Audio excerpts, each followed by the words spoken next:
হায় আল্লাহ, আমাদের বাঁচার তৌফিক দান করো, হে আল্লাহ রহমত দান করো। দেখুন বন্ধুরা কি অবস্থা, চারিপাশে ধোঁয়ার ধোঁয়া, বিশাল অগ্নিকাণ্ডের এখানে ঘটনা ঘটেছে। বন্ধুরা আপনারা ভিডিওটি শেয়ার করে সবাইকে দেখার সুযোগ করে দিন। বন্ধুরা কি অবস্থা দেখুন, তারা মিরপুরে আছে, সতর্ক থাকুন।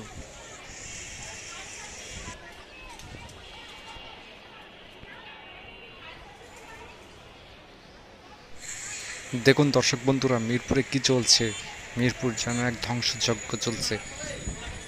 আগুনে ছেয়ে গেছে পুরো মিরপুর। দেখেন স্টেডিয়ামের পাশে কেমন আকারে ধোঁয়ার কুণ্ডলি পাকাচ্ছে, দেখুন আপনারা। সাধারণ জনগণ পুরোটাই আতঙ্কে আছে।